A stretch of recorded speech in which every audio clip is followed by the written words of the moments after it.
Y bueno, ya para pasar a otro bloque, ese es el segundo bloque, yo creo que podemos empezar a hablar de tratamientos. Podemos empezar con una pregunta que es del chat, que ya está de hace 10 minutos, que es pone de Bego, pero pone, me llamo Iñaki, reside en Bilbao. Dice que hace un año fue diagnosticado y tratado e intervenido de un tumor de vejiga. Ahora le ha suspendido las instalaciones de quimioterapia y las exploraciones con cistoscopia. Dice si hay algún método que pueda darle pistas sobre un posible rebrote y si esta situación ahora de pandemia pues, le puede producir un mayor riesgo. Gracias. ¿Qué opinas, María José? Yo creo que lo que tiene que confiar es que si en principio su equipo de urólogos le ha suspendido ese tratamiento, que supongo que tampoco va a ser por mucho tiempo, tiene que normalmente tener confianza en que no se hace porque sí, sino que probablemente él tenga más riesgo acudiendo al hospital y poniéndose ese tratamiento que esperando un poquito para hacerse esa prueba o esa instilación. Así que yo en principio pensaría que probablemente sus médicos han pensado que no tiene mucho riesgo de recaída o que la última prueba que se le hizo o administración de tratamiento es reciente y que era mejor demorarlo un poco. Y posteriormente, pues cuando la situación vuelva un poco más a la normalidad, pues empezarán otra vez a hacer ese tipo de pruebas que se ha considerado que se podían retrasar porque eran pacientes de un menor riesgo. Martín, también hay muchas preguntas. En el chat tenemos varias, porque ya sé que empiezan a salir bastantes y empiezan a acumular, pero también tenemos preguntas grandes sobre el tema del bloque de tratamientos. Y es claro, el miedo que hay en los pacientes a lo que puede implicar en su enfermedad el retraso de determinados, sobre todo, de determinados tratamientos quimioterápicos o inmunoterápicos, la suspensión de estos de una manera a veces definitiva. Bueno, esto lo tenemos protocolizado, ¿no? Sí.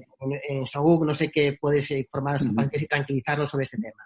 Efectivamente, lo primero que tenemos que ver, y eso enlaza con lo que ha contestado antes también María José, es hacer un buen equilibrio, un buen balance entre riesgo de venir al hospital y poder contagiarse y el beneficio que estamos produciendo con las medicaciones, ¿no? Eso es lo primero. Y después, pues en las sociedades científicas se han hecho, tanto en sociedades como sociedades españolas de oncología médica, como desde los grupos cooperativos, tanto a nivel nacional como europeo o americano, etcétera, etcétera, recomendaciones en qué medida podemos actuar de forma que mantengamos la eficacia de algún tratamiento. Por ejemplo, si tenemos una persona que tiene un cáncer de próstata localizado, pues a lo mejor tenemos que intentar hacer una radioterapia en vez de una cirugía. Si tenemos dos alternativas de tratamiento equivalentes como quimioterapia o un tratamiento hormonal por vía oral que no requiere venir tanto al hospital, pues a lo mejor recomendar ese tratamiento hormonal en vez de la quimioterapia. Y digamos que intentar buscar un equilibrio entre ese riesgo de poder venir al hospital y poder desarrollar la enfermedad, y a lo mejor con algún tratamiento inmunosupresor, y el beneficio que estamos produciendo. Con algunos tratamientos incluso se pueden suspender en principio sin riesgo, porque a lo mejor los estudios se han hecho con un mantenimiento de un tratamiento largo, no sabíamos si parándolo un poco antes pues y reintroduciéndolo después seguramente obtengamos el mismo beneficio, y por eso digo que eso es individualizar en cada persona, en cada situación concreta, qué es lo mejor para cada uno. Enrique, también hay miedo con respecto a los tratamientos oncológicos, sobre todo el tema de la inmunoterapia. Claro, se escuchan hablar de la reacción, de la hiperreacción inmune, de la neumonitis, la inmunoterapia. No sé qué. Yo creo que también convendría hablar un poquito sobre el tema de la relación entre la inmunoterapia y las complicaciones de la infección por COVID-19. En el único artículo que yo conozco, el que tiene más, o el más relevante, digamos, hasta ahora publicado, que es una serie de muy poquitos pacientes, esto es cierto, pues parecían relacionar la inmunoterapia con un peor pronóstico, en que los pacientes podían ir peor, ¿no? La verdad es que en la mayoría de casos eran pacientes con cáncer de pulmón, que es una población probablemente diferente, un poco más debilitada, etcétera, etcétera. No queda nada claro, ¿no? Yo, sobre todo, yo personalmente, es una opinión personal, no tengo ninguna evidencia científica ni a favor ni en contra de nada de todo esto, me da la impresión de que no hay un problema excesivo en cuanto a la hiperreacción inmunitaria en los pacientes que están con inmunoterapia. Yo probablemente tendría más problemas a la hora de, como bien ha dicho Martín, de intentar evitar la exposición, es decir, intentar evitar desplazamientos al hospital, que no un excesivo miedo a la inmunoterapia. También es cierto que cada vez están saliendo más esquemas de inmunoterapia con intervalos de tiempo entre un tratamiento y otro más largos. Entonces, en ese sentido, sí que hay que intentar alargar el intervalo de tiempo entre una dosis y otra de la inmuno, ¿no? Y también depende un poco de en qué situación esté una persona o un paciente concreto. Es decir, no es lo mismo un paciente que necesita un tratamiento de manera inmediata porque, bueno, por el estado que tiene, o que tienes que empezar un tratamiento en el que se supone que tienes que tener un beneficio o que el paciente se va a beneficiar de ese tratamiento, que un paciente que está en un tratamiento más largo, más prolongado, que está estable, que está en respuesta y que en estos casos pues probablemente puedes aplazar las dosis o las infusiones de tratamiento sin demasiado problema, ¿no? Yo personalmente pienso que no hay un excesivo riesgo de la inmunoterapia respecto a otros tratamientos. Y lo único que sí que tenemos que tener en cuenta, sobre todo en personas en pacientes que padezcan la infección, es que algunos efectos secundarios de la inmunoterapia pueden ser muy parecidos a las manifestaciones de la infección. En ese sentido sí que tenemos que tener presente a la hora de decidir el manejo y el tratamiento de estas personas, de estos pacientes, no olvidarnos que lo que puede parecer una infección puede ser un efecto secundario del tratamiento. Vale.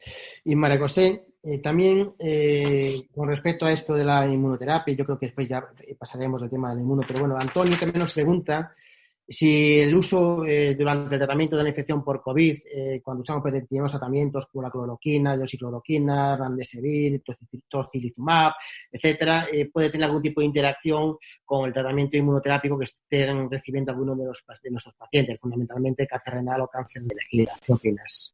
Bueno, me imagino que se refiere a si puede aumentar el riesgo de ausencia de que no haya respuesta porque esté recibiendo un tratamiento de inmuno. Ahora, yo creo que es más interacciones farmacológicas. A ver, sí que ya sí que están apareciendo algún caso. El primero que vi publicado era un carcinoma de pulmón que estaba en tratamiento con inmunoterapia de larga evolución y que tuvo una infección por COVID con una neumonía bilateral que estaba evolucionando mal. A ese paciente se le puso tocilizumab y evolucionó bien. Publicaban que podía ser, de hecho es una de las primeras series en donde se empezó a utilizar los inmunosupresores potentes para tratar la respuesta inflamatoria que se produce. Así que, en principio, no creo que el tratamiento vaya a funcionar peor con lo que se está utilizando en otros enfermos porque el paciente esté recibiendo inmunoterapia. De hecho, acerca de lo que decíais de la inmunoterapia hay varias teorías. Por un lado, hay una teoría de que la inmunoterapia que ya de por sí puede producir neumonitis, puede producir inflamación del pulmón y producir una mayor respuesta inflamatoria en algunos pacientes, pero también, por contra, también hay algunas teorías en otros modelos y realizados con estudios con otros virus, con otros, no tiene nada que ver con COVID, porque con COVID todo está muy, muy todavía inmaduro, lo que está publicado. Parece ser que incluso podría hacer que esa respuesta posterior fuera incluso mejor y que el paciente evolucionara mejor. O sea que en principio hay muchas cosas que son desconocidas, pero no tiene por qué funcionar, evolucionar peor un paciente que esté recibiendo inmuno y que se contagie y que se le pongan los tratamientos habituales que a otros pacientes. Muy bien. Y Martín, también hay una serie de preguntas sobre el tema. Hablábamos antes del retraso de los tratamientos, comentaste un poquito el tema de las guías SOUC, ¿no? Y también hay un poco de miedo con el tema de las cirugías oncológicas, que aunque sabemos que son prioridad 1, que sí que han subido o pueden sufrir algún tipo de retraso, ¿no? En ese sentido, ¿cómo podemos tranquilizar a nuestros pacientes? Yo creo que eso también hay que contextualizarlo. Eso, además, en muchos tumores está estudiado que a veces el retrasar la cirugía durante un tiempo no muy prolongado, no afecta al pronóstico, ¿no? Especialmente, por ejemplo, en las guías SOGU hemos hecho reseña especial en los tumores de riñón pequeños, que se puede hacer un seguimiento estricto sin que eso afecte claramente a la evolución de la enfermedad. Pero es cierto que los pacientes que tienen cirugía oncológica y que están con infección COVID sí que son de más riesgo, y entonces hay que intentar evitar en la medida de lo posible la cirugía cuando no está justificada de forma preferente. Es decir, hay tumores en los que sí que podemos hacer un tratamiento quirúrgico un poco posterior, y eso es lo que se está intentando hacer, y otros tipos de tumores en los que hay que actuar de forma más preferente, y entonces en los pacientes, si efectivamente no están infectados, pues se puede hacer la cirugía con una mayor anticipación. Pero hay tumores... ¿Perdón? No, sí, dime. Sí. No, sigue. Digo que hay tumores que se ha visto que se operan a los 2 meses o a los 3 meses y que prácticamente no influyen en la evolución de la enfermedad. También es cierto, Enrique, ¿no?, que un poco también una opción que hay es digamos, alargar un poquito los tratamientos oncológicos hasta que la cirugía se pueda hacer de una manera, hasta que pase un poquito esa situación y que el paciente se pueda operar, ¿no? No sé si también podemos informar de esto a nuestros pacientes.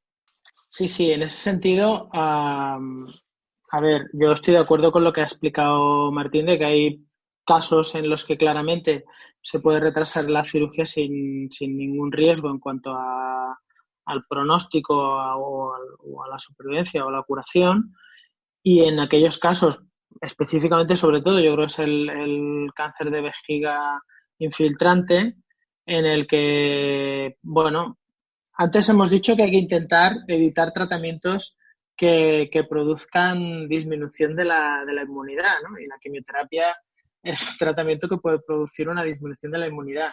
En este caso, en el que tienes que elegir entre prolongar la quimioterapia o adelantar la cirugía, probablemente haya menos riesgo en alargar un poco la quimioterapia, teniendo en cuenta que tienes medios como, por ejemplo, factores estimuladores de colonia, es decir, medicamentos que pueden prevenir la bajada de defensas, llamémoslo así, y puedes manejarlo de una manera un poquito más cercana, y en ese sentido evitar el riesgo de someter a una cirugía en unas condiciones inciertas, llamémoslas así, ¿no? Es decir, si hay que elegir entre hacer un poquito más de quimio o acelerar la intervención, somos más partidarios de empezar de alargar un poco la quimioterapia y retrasar un poquito la cirugía sin que probablemente se suponga un riesgo excesivo, ¿no?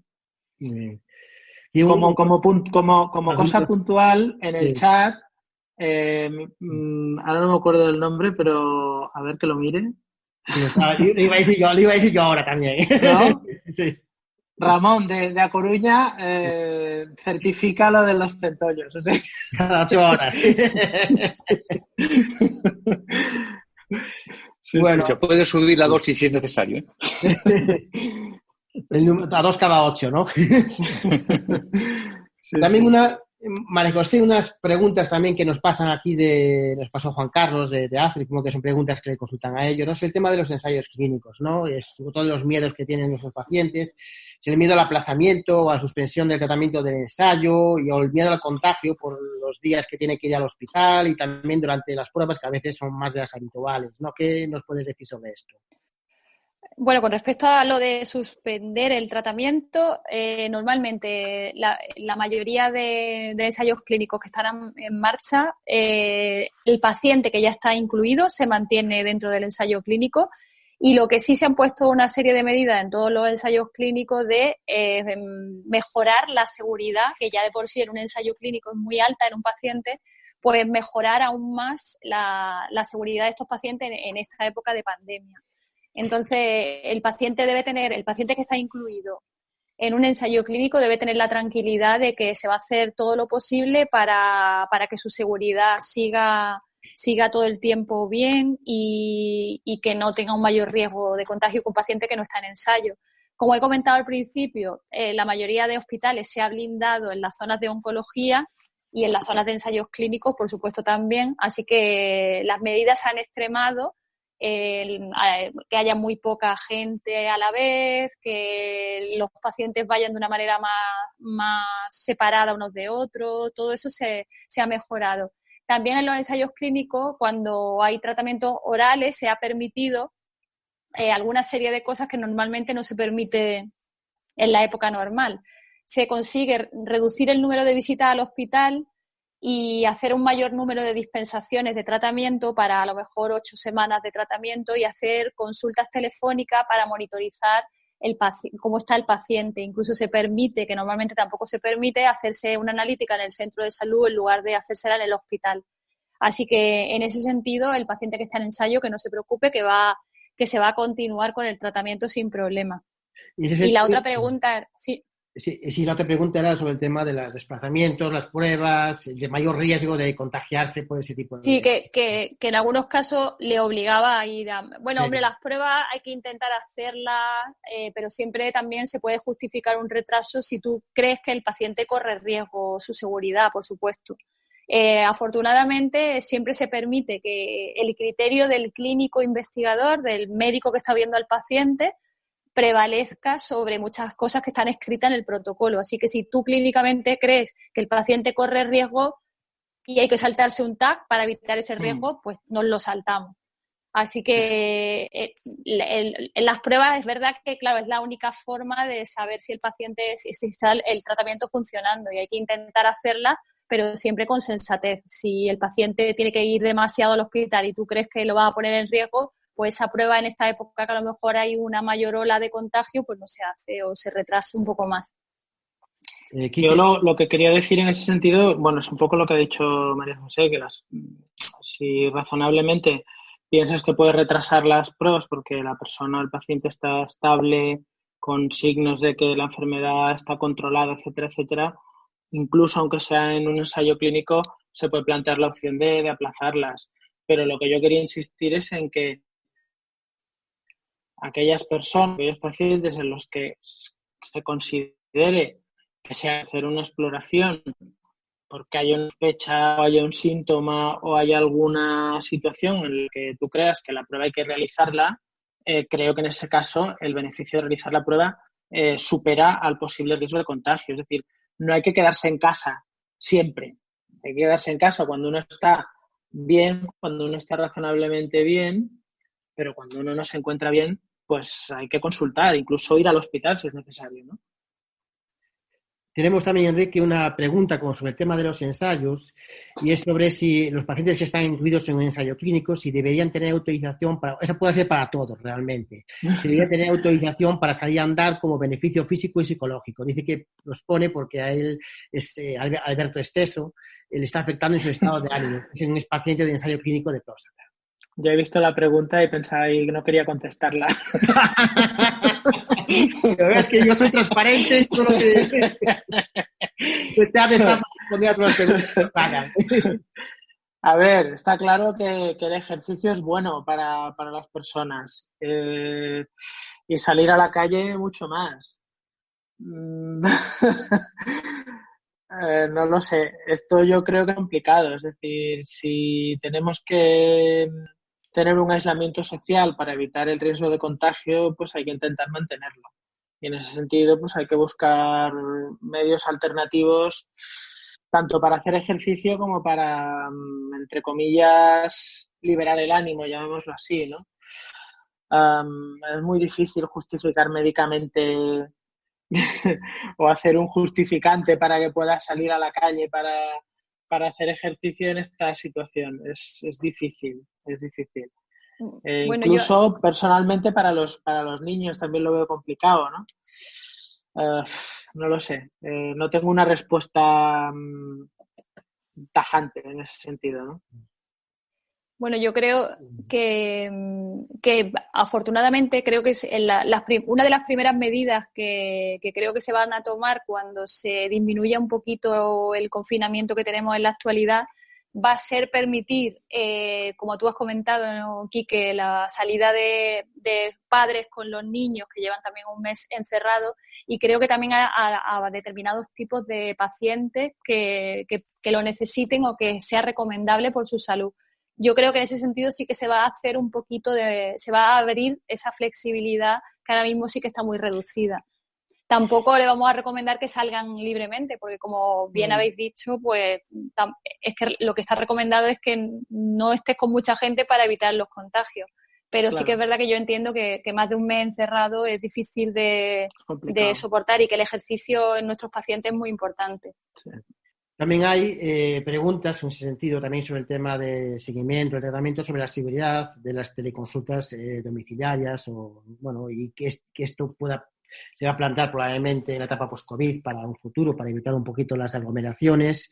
No sé si yo me gustaría un poco que tranquilizáramos a nuestros pacientes. No sé Martín, ¿cuál es tu opinión en ese sentido? Porque, sé que lo estamos llevando a cabo en hospitales de toda España. No sé cómo puedes tranquilizar. Yo creo que ahora,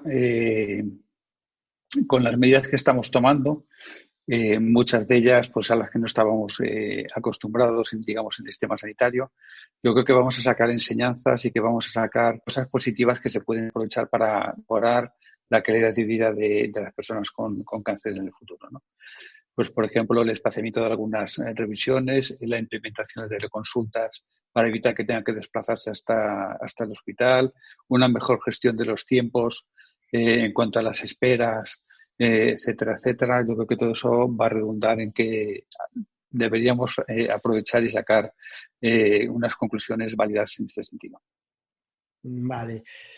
Muy bien. También en ese sentido, sobre el tema del tratamiento, aquí una duda de un paciente que, dudas en el chat, ¿no? Tenemos varias. Hay una opinión personal de Ramón Rodríguez Arnoso que nos dice que no debemos escatimar ni cuestionar el uso de las mascarillas de una forma racional y con las recomendaciones. Yo creo que leo todo lo que sale en el chat, a no ser que tal, y que y Ángel nos dice aquí en relación, esto puede ser dice que es para todos, quien quiera contestar que levante la mano, dice que en relación con el acercamiento al hospital o al centro de salud o de análisis clínicos y la restricción de desplazamientos y como justificación ante los controles policiales está previsto el envío de un volante justificativo o algún documento. Esto entraba más en el primer bloque, pero puedo responder que... yo creo que simplemente con la cita de la consulta no debería haber ningún problema, ¿no? Y si hace falta, se emite justificante en el propio hospital a través de secretaría. Pero yo creo que eso, desde luego, yo no he visto, ningún paciente me ha transmitido que le haya ocurrido eso. Yo personalmente, en nuestro hospital, por ejemplo, se intenta enviar la citación por vía mensaje telefónico, lo que sea, con lo cual en el sentido de injustificante, claro, ¿no? Y aparte es lo que dice Martín, yo pienso que la policía, la policía municipal, quien sea que esté encargado de restringir el tráfico en ese sentido, a mí me han parado 3 o 4 veces y suelen ser gente bastante razonable dentro de lo que hay. Si tú justificas que tienes que ir al hospital, pues no creo que haya problema, pero en cualquier caso es cierto que hay una prueba, entre comillas, bien telemática y en algún caso incluso por escrito de que hay una citación en ese sentido, ¿no? Pero si hace falta, se hace tiene que enviar, una justificación, claro, no hay duda ninguna. No hay muchas más preguntas sobre eso, tampoco sale en el chat, o si quisierais hacer algún comentario. Hay aquí una pregunta, pero no tiene mucha relación con la oncología, que nos hizo Meli también por correo electrónico, una paciente con cáncer renal de Valencia, que nos comenta si puede ser debido a la inmunosupresión por un trasplante, está aquí Juan Carlos y yo, los síntomas del COVID se manifiesten de un modo diferente, no sé, María José, si esto nos puedes comentar algo, o incluso que no aparezcan. Por ejemplo, dice el sistema inmune debilitado, no se llega a tener fiebre porque no reaccione ante la infección, ¿no? Es un miedo que también pasa en los pacientes oncológicos, ¿no? Que igual puede que no tengan fiebre y que a veces nos dicen de hacerle una placa de tórax para ver si viene una neumonitis y sospechar así ¿no? Que es un poco, yo creo que puede entrar también por ahí la pregunta. ¿Qué opinas, María José? Bueno, yo no creo que haya datos. Bueno, yo creo que el paciente con cáncer puede tener un COVID muy sintomático o pasar también una infección leve. Yo creo que ya estamos teniendo algún caso de pacientes que no han ido especialmente peor porque tengan un poco de inmunosupresión. Y sí que es verdad que, bueno, en algunos casos nuestros pacientes, por esa inmunosupresión, si les pilla con la quimioterapia administrada recientemente, pues a veces pueden tener menos síntomas de los que podrían tener cuando tienen las defensas normales. Pero no creo que sea mayor que con otra infección. No creo que, o por lo menos con lo que conocemos hasta ahora. O yo no tengo datos. Sí que, Sergio, sí que tenemos datos de los pacientes trasplantados y la tasa de letalidad del virus es más o menos la misma que la población general.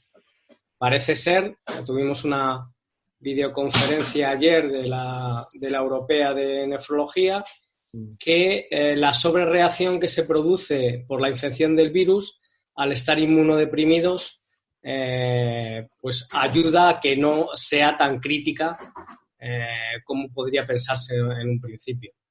No sé si eso es similar a lo que pasa con la inmunosupresión en tratamientos por cáncer, en oncología, pero en el caso de los pacientes trasplantados de cualquier órgano, los datos que hay hasta el momento, que en España sí que hay un registro porque hay una organización pública que se dedica a ello, tiene una tasa de letalidad aproximadamente igual que la población normal. Si queréis responder a esto, sobre el tema que nosotros también a veces usamos medicamentos que también son similares a los que usan en el trasplante, como puede ser, por ejemplo, los inhibidores del mTOR, ¿no? Entonces, no sé,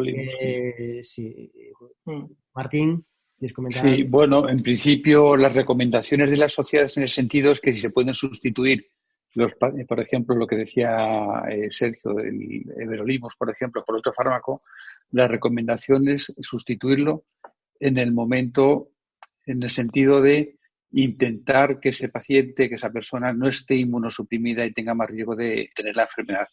Es cierto que luego, una vez que se desarrolla la enfermedad, pues a veces lo que hacemos cuando empeora es dar fármacos inmunosupresores, como los corticoides, por ejemplo, ¿no? para mejorarla. Pero la recomendación en teoría es, si se puede, en la medida que se pueda, cambiar ese fármaco. Hay una pregunta en el chat, pero ya no son relacionadas con el tema COVID. Entonces, bueno, también algunas voy a pasar por encima, pero sí que hay una pregunta ahora que acaba de entrar, que es de Ramón Rodríguez Arnoso, que es una pregunta para María José. Nos pregunta si conoces la experiencia del uso en su hospital del tocilizumab en el COVID y si sabes, nos puedes informar sobre resultados. Bueno, una pregunta más para infecciosas, pero bueno, tú puedes... Sí, yo como ha dicho... Como ha dicho Quique, tu mujer. Como ha dicho Quique, mi marido es pediatra, pero bueno, porque sí que es verdad que al principio, que la verdad que todos hemos estudiado, realmente no todos los médicos se han tenido que incorporar a la atención de equipo del COVID, pero sí que es verdad que algunos médicos especialistas se han tenido que poner las pilas siendo de otras especialidades y atenderlo. Así que todos hemos estudiado un poco en estos días por si acaso teníamos que incorporarnos, ¿no? Yo creo que ahora mismo tampoco hay datos claros de cuál es el mejor tratamiento. Hay una serie de fármacos que parece que pueden funcionar. Cada uno se introduce en una etapa de la infección. Al principio se introduce más el tema de la hidroxicloroquina, algún antibiótico como la acitromicina. Cuando el paciente empeora, se añaden los corticoides y ya en la fase normalmente se trata de pacientes en UCI con una neumonía, con un distrés, con una neumonía y pacientes que están muy graves. En esos pacientes sí que se ha utilizado tocilizumab. Y bueno, ahí hay datos de otros pacientes. En mi hospital no tengo datos ahora mismo de cómo han evolucionado, pero sí sé que se está utilizando. Y bueno, los pacientes, afortunadamente, muchos salen de la UCI recuperados a pesar de haber tenido neumonías graves. Lo que no se sabe muy bien y si todos estos inmunosupresores y tratamientos son los que hacen al final que el paciente mejore o que al final es la inmunidad del paciente vence un poco a la infección, ¿no? Y que estos fármacos ahora mismo se están poniendo un poco con un racional de uso, porque sí que es verdad que tiene su... en otras enfermedades lo hacemos así, utilizamos inmunosupresores cuando hay una gran inflamación, pero no sabemos muy bien cuál es el mejor tratamiento todavía. Y se está utilizando en la UCI, pero no conozco datos exactos de cómo han evolucionado los pacientes a los que se les puso y a los que no. Vale. Yo lo que sé de pacientes que, a ver, como bien dice María José, se ha utilizado en pacientes en UCI con situación de gravedad muy importante, pero también fuera de UCI cuando ha habido falta de disponibilidad de acceso de pacientes a la UCI, y posiblemente la única opción a lo mejor que tenían estos pacientes era, si se suponía que el problema era una reacción inflamatoria excesiva, pues poner un antiinflamatorio como el tocilizumab en ese sentido, ¿no? Y lo que yo he visto es, bueno, lo que me han explicado es que estos pacientes han ido excepcionalmente bien, la mayoría de ellos. Claro, depende también del momento en que lo pongas, en el que puede ser que un paciente esté tan evolucionado que probablemente no se vaya a beneficiar, por desgracia, de ningún tratamiento, ¿no? He visto también en el chat, y de hecho todos hemos visto vídeos por las redes sociales de que de mirar pues parámetros en sangre que reflejen inflamación, y también parámetros relacionados con la coagulación. Me parece que había una pregunta sobre el uso de parinas de bajo peso molecular. Sí. Esto ahora se está empezando a decir, ¿no? En el sentido de que incluso hay, es un poco así decirlo, pero hay una publicación de autopsias de pacientes con infección de COVID en el que se ha visto que la incidencia de trombosis y de tromboembolismos, de embolias, etcétera, venosas, pues es relativamente alta. Con lo cual ahora se está empezando a hablar y abogar por el uso de anticoagulantes, ¿no? Y sobre todo de parinas de bajo peso molecular, porque es el tratamiento más factible, con menos interacciones con los fármacos que se utilizan para tratar la infección, etcétera, etcétera. Y eso es algo que habrá que ir viendo, que por desgracia esto nos está atrapando, por decirlo de esa forma, y todas las decisiones que se toman son un poco más basadas en la experiencia que en la evidencia, muchas veces, ¿no?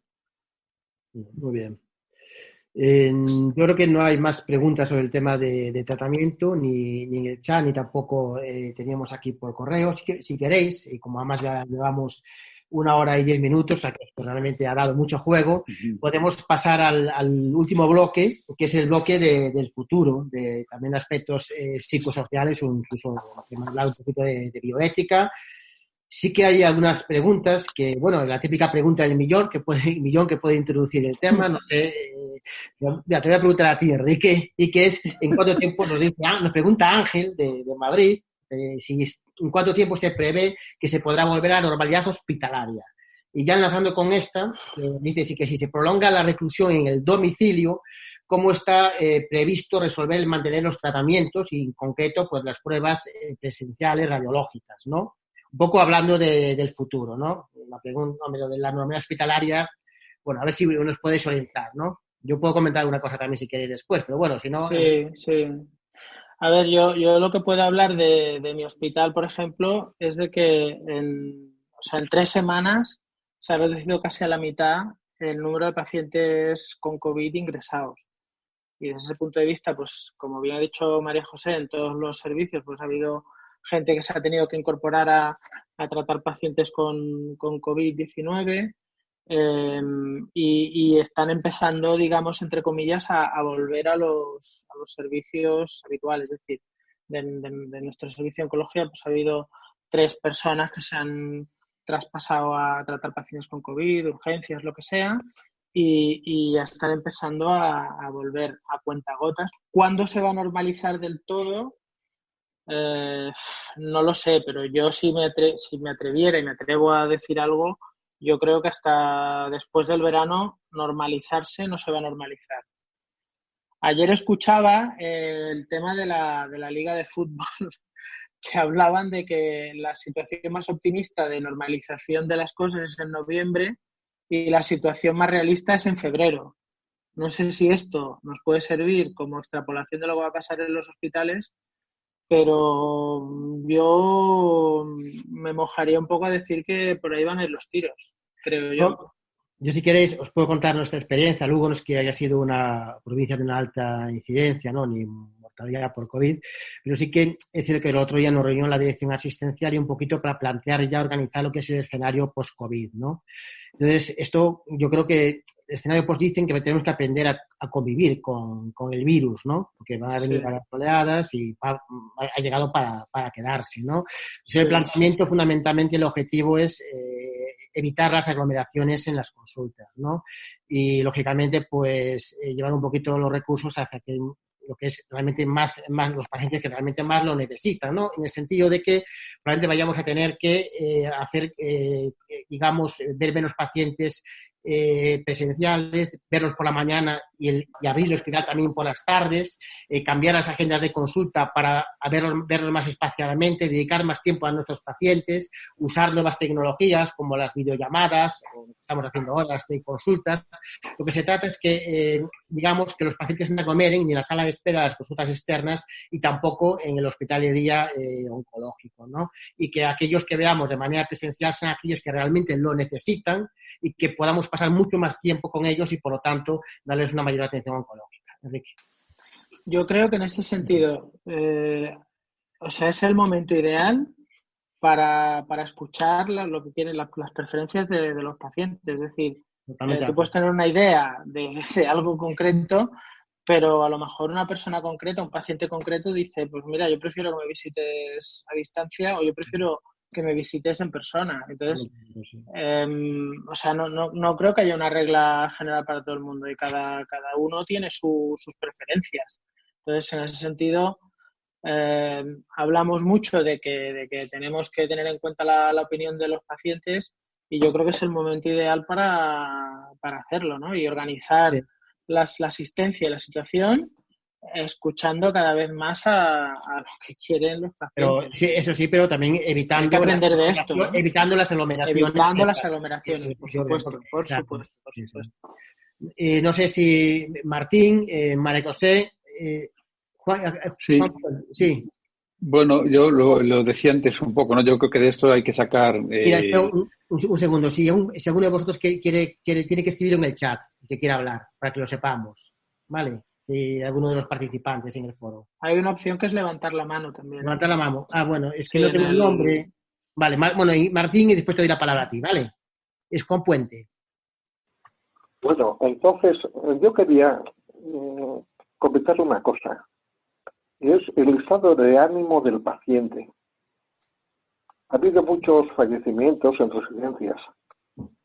Esa persona que ha fallecido, si no hubiese estado en la residencia, sino con sus familiares, ¿hubiese combatido más a la enfermedad?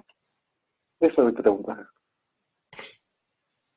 Bueno, desde el punto de vista anímico y tanto para el paciente que fallece como para la familia que está con él, evidentemente sí. Lo que pasa es que si está con una infección, pues es fácil que se pueda transmitir a la persona que esté al lado y, bueno, eso a lo mejor tiene otras consecuencias también peores, ¿no?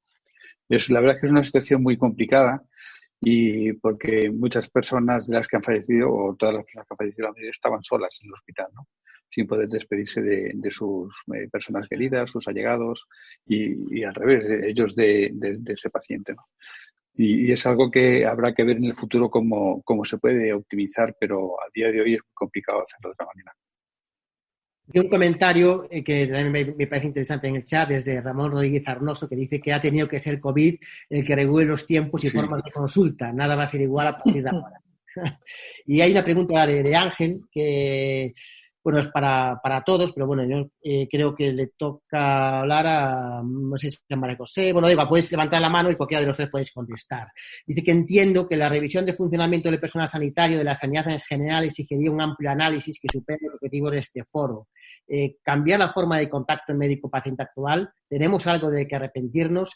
Me parece que al contrario, debemos mantenernos orgullosos de nuestro sistema sanitario y de nuestra forma de socializar. Bueno, más que una pregunta es un comentario, sí. No sé si quieres decir algo. Yo estoy de acuerdo con él. Creo que algo va a tener que cambiar, desde luego. Sí. Bueno. Yo estoy de acuerdo con él que no tenemos de qué arrepentirnos, pero que sí que hay margen de mejora y que hay que aprovechar las situaciones para intentarlo, ¿no? Pero yo creo que de arrepentirnos no tenemos, creo que no tenemos motivo para arrepentirnos, como dice él, ¿no? Bueno, hay que aprender, simplemente. Exactamente, hay que aprender. Hay cosas que se pueden mejorar. La palabra crisis, etimológicamente es esto, ¿no? Es entrar en una situación difícil para intentar mejorar. Es verdad que yo conforme íbamos hablando, pensaba, es una situación muy difícil, ¿no? Y que si miramos, o sea, hablamos de números, cifras, siempre van sacando en las noticias, pues el número de pacientes, los contagios, los fallecidos, etcétera, etcétera, y dices, pero claro, cada uno de estos es una persona concreta, con una situación concreta, con una gente concreta que le quiere, ¿no? Y complicado. Es complicado, sí. Y como, bueno, no hay tampoco muchas más preguntas. No sé si tenéis alguna pregunta más ahí en el chat. No veo ninguna. Yo no sé, a nivel psicosocial, bueno, cómo va a quedar todo esto, ¿no? Lo comentábamos ayer a nivel médico, ¿no? A nivel de pacientes, ¿qué opináis? Si va a necesitarse un apoyo extra, fundamentalmente a nivel psicológico, psico-oncológico. ¿Qué opináis? ¿Cuál va a ser el mayor problema de nuestros pacientes a partir de ahora cuando salgamos de todo esto? O por lo que va a venir, por el cambio de paradigma igual sanitario en cierto sentido, ¿no? Sí, yo creo que al inicio de toda esta crisis el paciente primero tenía muchísimo miedo. Cuando estaba empezando a llegar ya la oleada a nuestro país, que atendíamos todavía relativamente normalmente las consultas, yo percibía mucho miedo en nuestros pacientes y luego sí que es verdad que, bueno, pues se han ido adaptando y en este periodo yo creo que nos convertimos en su referente principal. Sí. Y de hecho, pues yo siempre les digo en mis visitas telefónicas, ¿no? Cuídate. Ellos siempre me dicen que yo también me cuide y que confíen en nosotros, que siempre vamos a intentar hacerlo mejor, por lo que creemos mejor para ellos. Y yo sí he notado que quizá este periodo ya de un mes, los primeros 15 días estaban relativamente bien, pero yo sí que empiezo a percibir ya que están muy cansados y que están deseando volver un poco más a la normalidad. Al principio mucho miedo, ahora incertidumbre de cuánto tiempo va a durar. Y pienso que sí que le empieza a afectar psicológicamente. Juan Carlos. Sí que es cierto lo que dice María José, que al principio el confinamiento era percibido como un alivio. O sea, me meto en mi domicilio y con ello me protejo de esta situación, pero ahora empieza a ser un problema serio, sobre todo para aquellos que no tienen un contacto social habitual y para aquellos que han perdido a algún familiar en una situación como esta que no permite hacer todo el proceso de duelo que es habitual en nuestra sociedad, ¿no? Entonces, sí que es verdad que necesitaríamos hacer un análisis, un estudio transversal, prospectivo de qué incidencia emocional puede tener. Pero bueno, es uno de los retos que también tenemos como organización de pacientes, donde el área de la psicología es una área de atención, no solo nuestro, de otras asociaciones como la Asociación Española contra el Cáncer y otras entidades que trabajan con pacientes. ¿Algún comentario más sobre esto? No, yo estoy de acuerdo con lo que comentó antes también María Jo y con lo que dice Juan.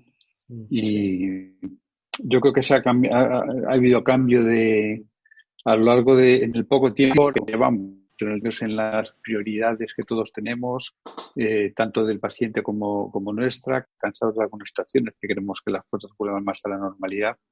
Y es para el paciente y a nosotros que estamos también cuidando de tanto hacerlo por nosotros. Muy bien. Sí.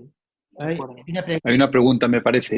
En aspecto, sí. Ese aspecto bioético, que también es otro de los comentarios otro de los aspectos de este último bloque, ¿no? Esta pregunta de Ángel, que nos dice una cuestión muy delicada, que nos pregunta si el personal sanitario se ha visto realmente confrontado con la necesidad de decidir a qué paciente atender por falta de medios. Se refiere a la decisión de atender frente a dejar morir sin atención necesaria.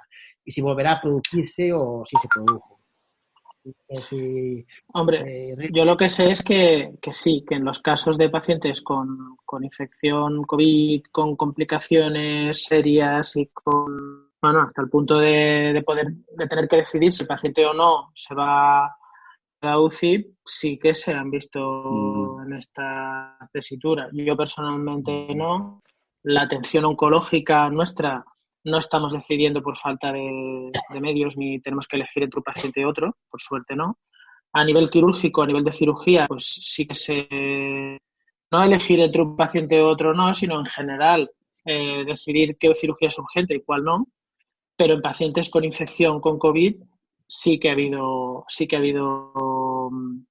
dilemas éticos a la hora de decidir qué paciente puede entrar en la UCI y qué paciente no. Esto sí que se ha visto. Pero yo querría decir yo algo con respecto a siempre en la UCI, a la hora de decidir qué paciente ingresa, pero no en época de infección por COVID, sino en cualquier época, en la UCI cuesta a veces mucho trabajo convencer para que determinados enfermos ingresen. En la UCI tienen un sistema de clasificación que también depende de las posibilidades que tenga cada paciente de sobrevivir. Y lo cierto es que es verdad que los pacientes mayores y que tienen ya una comorbilidad y que tienen ya muchas enfermedades tienen mayor riesgo de no sobrevivir, incluso aunque ingresen en la UCI. Afortunadamente, como también ha dicho Sergio, no todas las provincias se han visto afectadas de la misma manera. Y yo sí creo que a lo mejor quizá en Madrid, Barcelona, ha habido un poquito más de masificación de las unidades de cuidados intensivos, pero en el resto yo creo que no ha llegado a haber, bueno, en alguna provincia en concreto también, pero colapso de todo el sistema sanitario yo creo que no ha habido finalmente. Ha habido momentos de mucha dureza, pero creo que no, y creo que en toda la época el paciente no debe tener miedo que en esta época tiene menos posibilidad de que lo puedan atender. Yo creo que no, yo creo que en la UCI siempre también hay un dilema ético en algunos pacientes sobre si deben ingresar o no. Y es verdad que hay pacientes que tienen más posibilidades y por tanto son los pacientes que ingresan normalmente en esas unidades, siempre, pero no solo por la pandemia.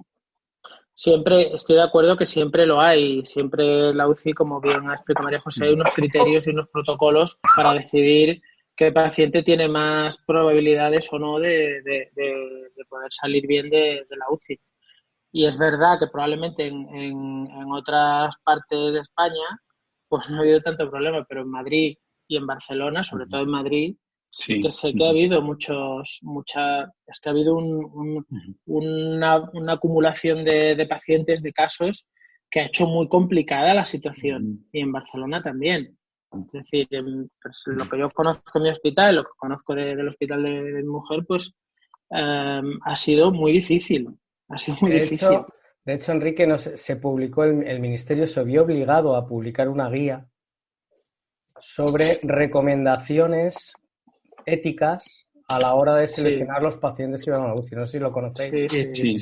Es un documento de la Comisión de Bioética de la Sociedad Española de la UCI. Sí, pues como curiosidad os puedo decir que ese documento está hecho por un paciente. Hoy es un profesional de la bioética de reconocido prestigio mundial. Es el doctor Carlos Romeo Casabona de la Universidad del País Vasco, catedrático de bioética, y es el presidente de honor de Alcer. Es el paciente renal trasplantado, es el que hizo el borrador de la ley de trasplantes, pero fue una presión por parte de las organizaciones de pacientes porque se las discriminaba y al final optaron por ello, pero yo creo que es un documento que vino tarde y que tampoco soluciona. Sí. Por desgracia hemos sido... que decir que por desgracia hemos ido, entre comillas, a trompicones en esta situación, porque nos hemos visto desbordados, la verdad es esa, ¿no? Sí.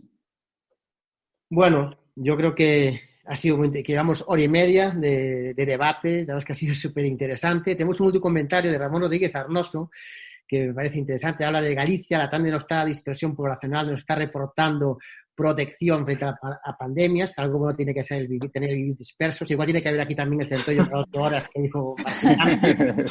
Y bueno, nos da la enhorabuena a todos, ¿no? Yo tengo que dar la enhorabuena a todos vosotros por estar ahí, porque hemos llegado a un pico, yo creo que de 50 personas conectadas al mismo tiempo.